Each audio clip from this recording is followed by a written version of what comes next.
Welcome. I'm Doug Morgan, and you're listening to Uncommon Sense, where we hunt for the truth in the topics you're not supposed to talk about, Christianity and politics.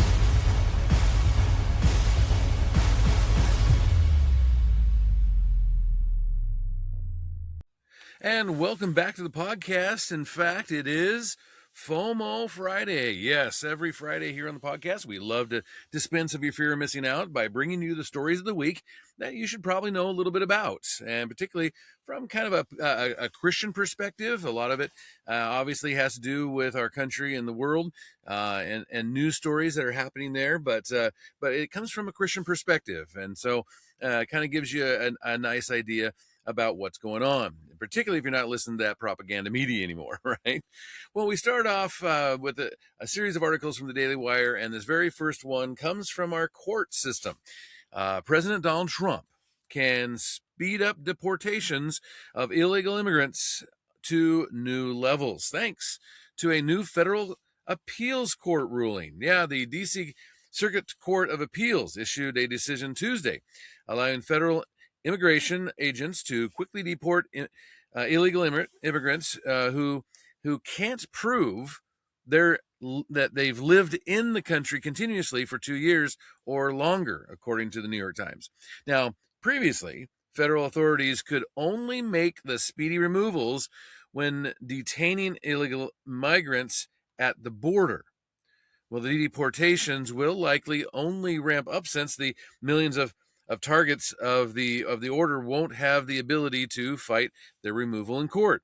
The Department of Homeland Security, DHS, General Counsel James Percival celebrated Tuesday's decision, saying, quote, "For years, DHS has arbitrarily limited expedited removal to 14 days, even though it applies to illegal aliens who entered the country illegally within the past 2 years.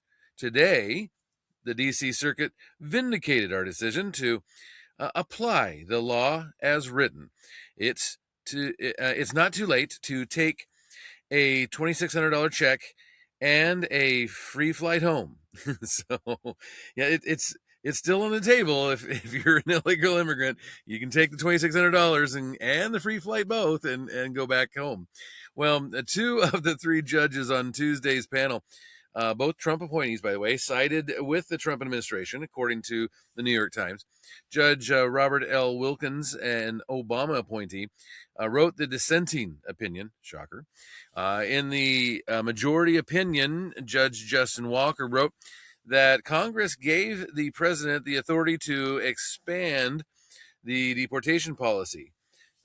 For many years, while some were designated, others were not. But that changed in January of 2025 when the executive expansion expedited removal to maximum extent allowed by Congress, unquote. Well, the Trump administration instructed Immigration and Customs Enforcement, or ICE, right, officers to utilize expedited removal for illegal immigrants living in the interior of the country in January of 2025. A lower court ruled against the policy change last August, arguing that it failed to give illegal immigrants due process and would result in their wrongful detention. Well, Judge Robert L. Wilkins wrote in his dissenting opinion that the previous ruling resulted in the removals of illegal immigrants who had been living in the country longer than 2 years, according to the New York Times.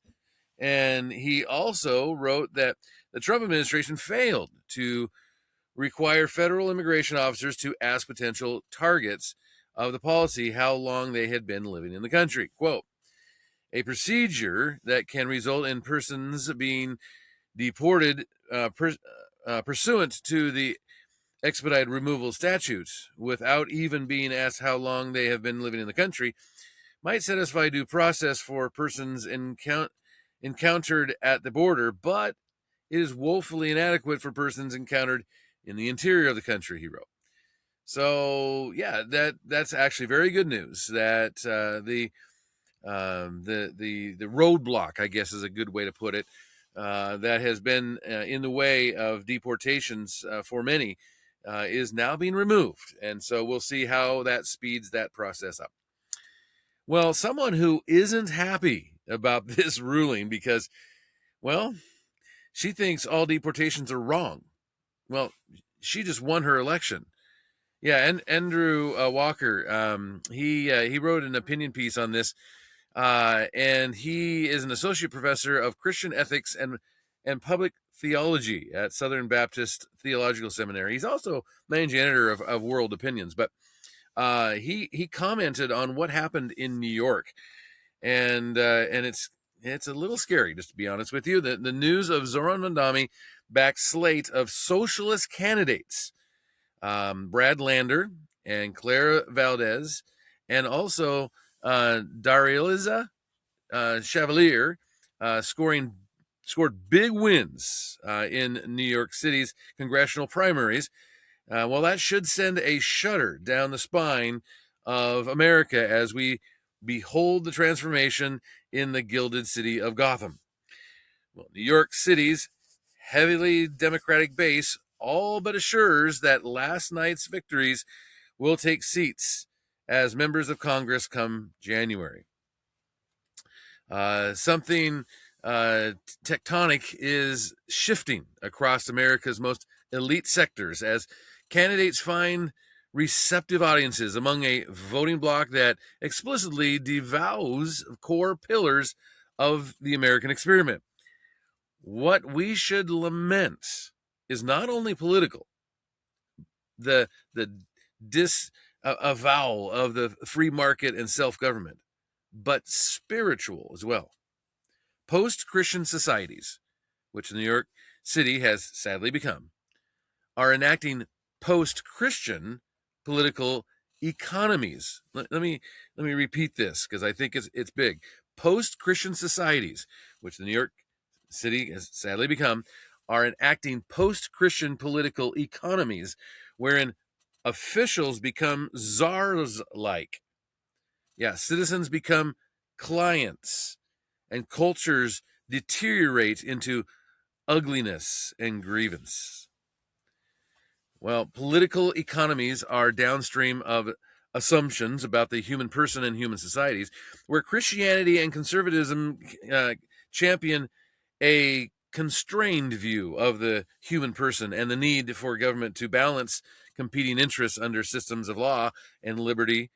Socialism offers a rival vision deeply embedded within the progressive worldview, one that begins not with the depravity of man, but with man's continued uplift and boundless progress through the power of an omnipresent and omnibeneficent state. In this paradigm, people who no longer believe in the power of self-government exchange personal virtue for increased bureaucratic control. If humanity cannot govern itself from within through these meddling institutions that teach the virtues of self-control and thrift and personal responsibility, it will necessarily look outside to czar-like apparatchiks who fill the vacuum left by self-government. The middle between the individual and the state thus vanishes. And in this light, citizens become clients of the state, looking to the government to deliver what was once the province of private industry and family and voluntary associations and things like that.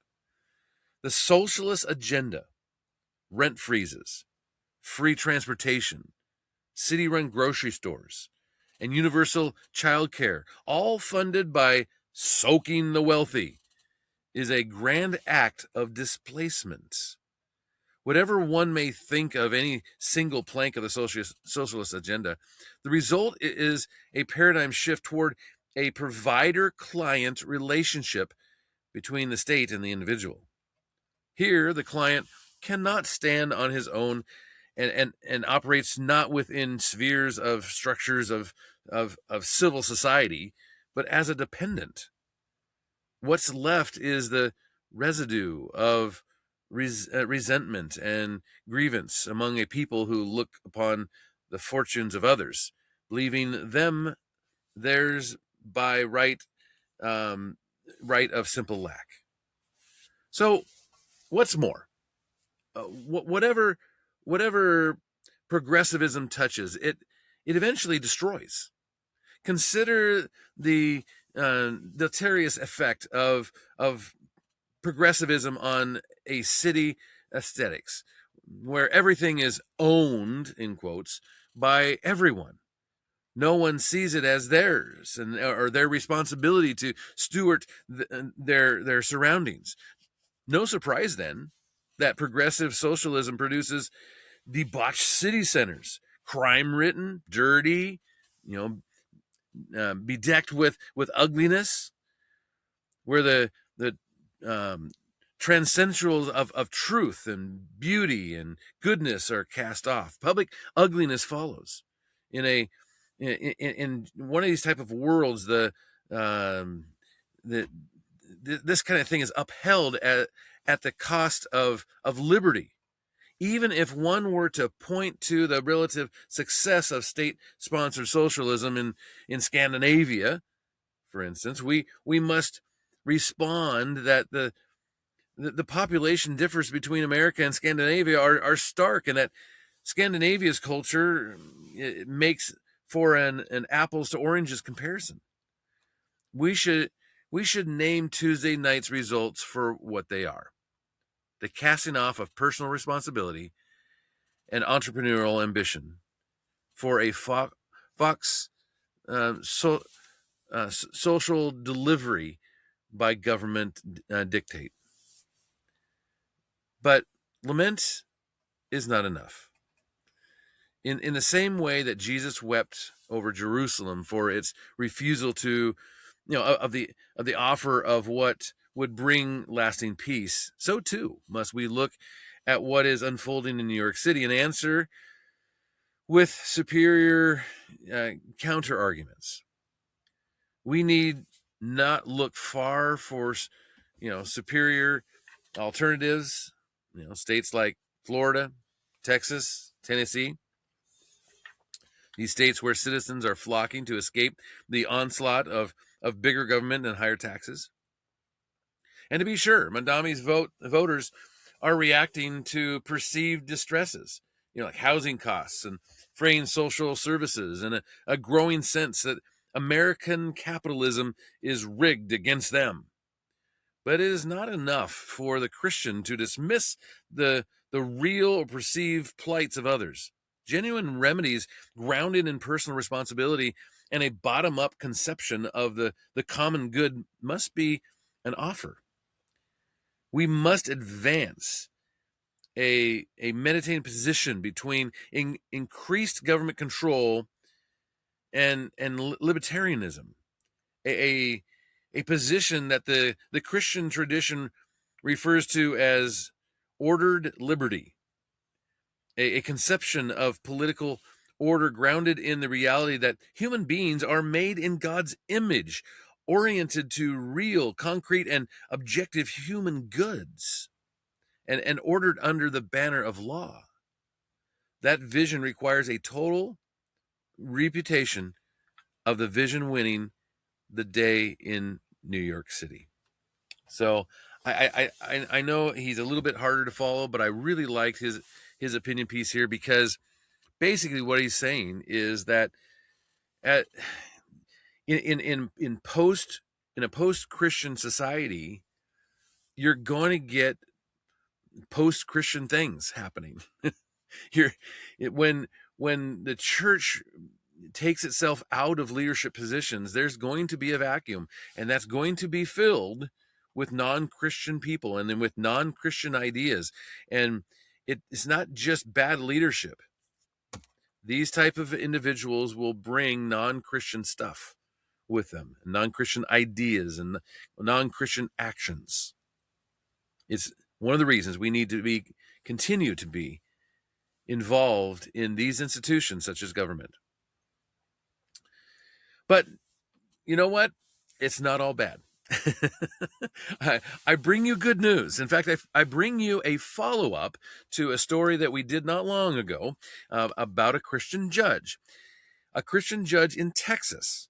Well, she was given recently an award for $640,000 after she was targeted by a state agency for refusing to oversee same-sex ceremonies. You remember this one, right? Justice of the Peace, Diana Hensley, she filed suit in December of 2019. It's been a while now. And after she did this, after the state of Texas Commission on Judicial Conduct issued her a public warning for declining to officiate same-sex weddings. Now, Hensley said she was unable to participate in such ceremonies, citing, of course, her Christian faith. And the judge notably referred the same-sex couples to other officiants and was able to ensure that these couples could get married without delay or additional cost. She just said she couldn't do it. Despite never receiving a complaint from the public, she was warned by the commission. And in a June 19th decision, Travis County Judge Maya Guerrero Gamble ruled in favor of Hensley, who claimed the state agency violated her rights under the state's Religious Freedom Restoration Act. And the law protects Texas citizens and organizations from government action that infringes on their sincere religious exercise. Hensley was awarded the maximum amount of compensatory damages under the Texas Religious Freedom Restoration Act, which is $10,000. She got the whole thing. And the judgment also permanently enjoined the commission from, here's the quote, investigating, sanctioning, or disciplining Judge Hensley over her refusal to officiate at same-sex weddings on account of her religious beliefs, unquote. And it also ordered the commission to pay another $630,000 for Hensley's attorney's fees. Quote, Judge Hensley always adhered to the law and the legal guidance provided by the Attorney General of Texas. This is what Hiram Sasser, the Executive General Counsel for First Lady Institute, said. They also said, we are grateful that this case has concluded and that Judge Hensley was vindicated. Now, the judge was represented by legal organization First Liberty Institute. That's good. They're a great group. And in a video posted by the group, Hensley further explained that what led her to file the lawsuit. She said, because of my Christian faith, I know I'm not supposed to do weddings for same-sex people. But at the same time, I don't want to be disrespectful or hurt anyone's feelings, unquote. Well, Hensley said that after the U.S. Supreme Court's Oberfeld decision in 2015, nearly every judge in the county stopped performing weddings altogether so they wouldn't be targeted by the commission when they refused to officiate same-sex weddings. And Hensley, too, stopped performing weddings for this reason. But after 14 months, Hensley said she felt that was inconveniencing everyone in the county, and the situation generally was unfair. Quote, it was better to be able to accommodate who we could, she said. And First Liberty noted that the commission in Texas is still facing a statewide class action lawsuit from justices who stopped performing weddings to avoid disciplinary action related to same-sex ceremonies. The suit is seeking damages in the tens of millions of dollars. And so we'll continue to keep an eye on that situation as promised. Well, you've heard about MAHA, which is the Make America Healthy Again movement. And it's starting to take hold in a lot of ways. We're seeing a lot of things happen because of it. A coalition of America's major beverage makers is making it easier for customers to access information about ingredients used in their products. It's a nod, of course, to the continued success of that Make America Healthy Again movement. The American Beverage Association this month unveiled a first-of-its-kind system that allows shoppers to simply scan a QR code to access clear information about beverage ingredients, as well as easy to read health and safety information. Now, the codes direct users to the goodtoknowfacts.org site, which is billed as a comprehensive database that provides factual, non-industry information about more than 140 beverage ingredients. Quote, customers want greater transparency and deserve to have confidence in the safety of their foods and beverages. This is what the ABA president and CEO Kevin Keene said about the initiative. He also said transparency means more than simply listing ingredients. It means providing relevant context that helps people understand where specific ingredients are used, what function they serve, and how regulators in different countries view them. Adding the QR code to drinks will give consumers clear and reliable information right at their fingertips, he said. Now, the Good to Know Facts collects information from the FDA and the European Food Safety Authority, also the Joint Expert Committee on Food Additives, and the Health Canada on 140 plus different ingredients used across the beverage sector. It also gives the general definition of an ingredient, where else the ingredient is often found, and other names for the ingredient in question. Its bottom line section usually states where the ingredient has authorized use. And the ABA is a coalition of hundreds of beverage producers and distributors and franchise companies, and said its companies started adding these QR codes in the first quarter of 2026, adding that they've committed to achieving full or nearly full market penetration across all beverage portfolios by the end of 2027. Now, the voluntary cross-industry collaboration to provide transparency is the latest sign that Make America Healthy Again, and the movement isn't going anywhere. Americans have shown a willingness to spend more money for healthy, organic foods and fabrics, and the Trump administration continues to signal its involvement with Maha Crowd, the Health and Human Services Secretary Robert F. Kennedy, of course. He's an originator and leader in the movement. They're boasting that he's converted a number of cabinet officials to a diet of grass-fed beef and fermented food like sausage and sauerkraut. One of the officials on Kennedy's diet is Vice President J.D. Vance, believe it or not, who recently installed a chicken coop at his official residence. Another popular practice among the Maha followers is in a search of healthy proteins. On a policy level, the Trump administration has pushed the Maha agenda beyond Kennedy's work at HHS, including its recent launch of moms.gov. It's a federal website where expectant and new mothers can access information about pregnancy and childcare, including information about health and diet. So, yeah, a lot of big things going on there, and it's hopefully it's making us a little bit healthier, right? Well, you've probably been following some things when it comes to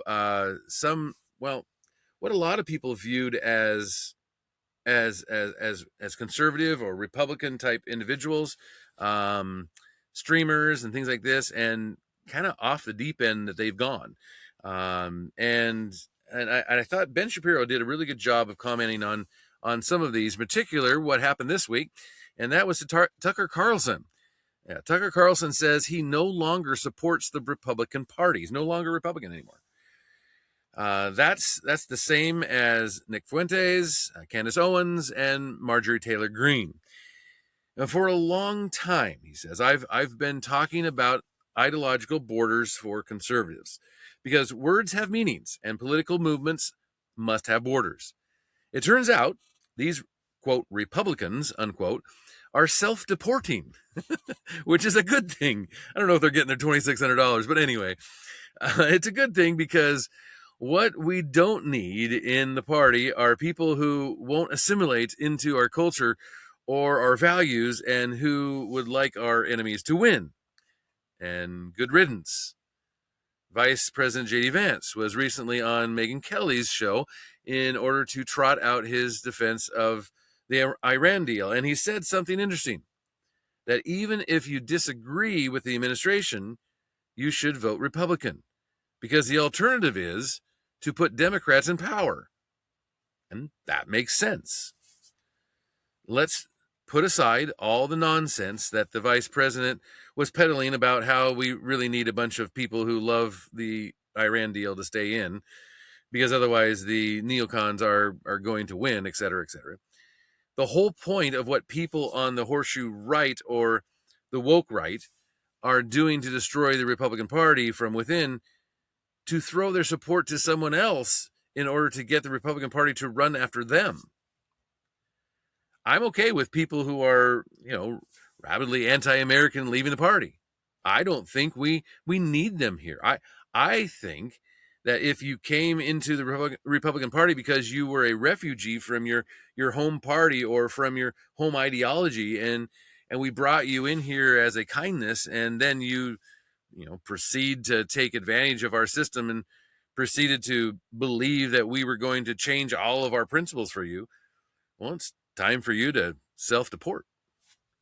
Now, Tucker Carlson is self-deporting from the Republican Party. He's very upset with the administration because the administration is not pro-Russia or pro-Iran enough for him. Yesterday, he announced this week, he announced on the Can't Be Censored podcast, I have to admit, I find it somewhat hilarious that there are podcasts with sizable audiences that claim that they're being censored, that he no longer supports the Republican Party. That's what he said. And he can't, because it's just too immoral. A moral Republican Party would have sided with Hezbollah and Iran and Russians. Don't let the door hit you on the way out, he says. He said this: how could I or any American voter support a political party that's not loyal to the United States, that puts the interests of a foreign country above those of its own citizens? I voted Republican my entire life, he says. I've been consistent defender for 35 years of the Republican Party, but there's no defending this because it's immoral. And it's exactly the opposite of what a political party in a democracy is charged with doing, which is representing its own voters, its own citizens, its own nation. And they're not doing that. So no, I'm out. That's what Tucker said. Well, Tucker acts like he's been a Republican for 35 years, and that's weird because he was a registered Democrat from 2006 to 2020. I mean, it's only been, 5-6 years he's been a Republican? So he said he did that so, he could vote for Democrats in primaries and manipulate the system. Except that was Washington, D.C., where he was living, and has been, closed primary system there. So that doesn't make sense.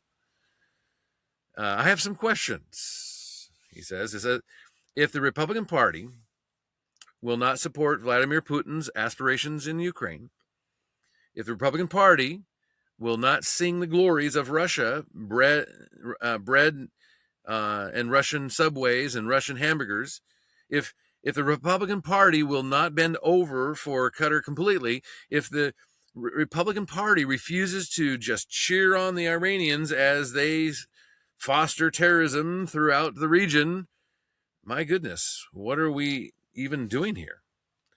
Marjorie Taylor Greene echoed this, quote, there is a lot of us that are absolutely fed up and will not support a party that betrays its voters and country. That does not mean we are turning into Democrats either, but but we are done with the America Last Republican Party. Megyn Kelly told J.D. Vance that she never believed she would simply leave because she's upset over what the Republicans are doing. But 2 weeks ago, she was with Sean Ryan talking about forming a horseshoe coalition with Anna Kasparian, who has treated support for terrorism. The important point is that the Republican Party has certain principles. And if you do not accord with these centralizing principles, peace through strength, things like that, then probably you shouldn't be here. And that's okay. You can leave, but you should not be the lone star of a new Republican Party. Self-deportation is a good policy for people who joined up with the wrong reasons in the first place. You know, it makes a lot of sense, doesn't it? Well, let's conclude on a kind of a funny note this week. A giraffe is on the loose. Yeah, a giraffe is on the loose in Texas after escaping from a breeding facility a week and a half ago. Yes, a week and a half ago. Gracie is the name of this 4-year-old giraffe. With this is a certain type of giraffe. Reticulated, I guess, is how they call it, giraffe, and they have rounded ears and things like that. Well, it fled from Cedar Hollow Ranch in Real County, Texas. The facility's manager, Vic Jones, told NBC News that Cedar Hollow Ranch is a private exotic animal breeding facility that is home to hundreds of animals, including Nubian ibexes, antelope, impalas, and other animals native to Africa and the Middle East. And the giraffe reportedly vanished after feeding on an isolated hillside and finding an unfenced area opposite a 8-foot-tall gate. Jones said the giraffe would walk around the ranch like none of the others did, is how they put it, adding that Gracie would go to secluded areas and eat on tree limbs. But the last official sighting of the giraffe was taken on a hunting camera west of Leakey, Texas, which sits about 100 miles northwest of San Antonio. Jones stated the animal is likely in the rough terrain that surrounds the southern Texas area and that she is most likely safe and healthy. There's a lot of food out there for her to eat, and there's plenty of water. Now, this reticulated giraffe is around Gracie's age of they're about 14 to 16 feet tall and can run 35 miles an hour in short bursts, according to Denver Zoo. The species of giraffe is listed as endangered and things like this, but the disappearance has, of course, made a lot of waves on the internet, especially AI generated videos with the giraffe being completely surrounded and things like this, But nope, the giraffe is still on the loose, still lost. I don't know how you lose a 16-foot giraffe, but hey, if you see a giraffe maybe in your yard or whatever, there is a reward. There's a $5,000 reward, and you can call the sheriff's office at 830-232-5201. So anyway, I would love to hear from you on it. Of course, if you can, you can always do this at uncommonsensepodcast.com. You can always go to our YouTube page, and we would love to see you there. And thank you for listening. This podcast is a production of Morganite Communications.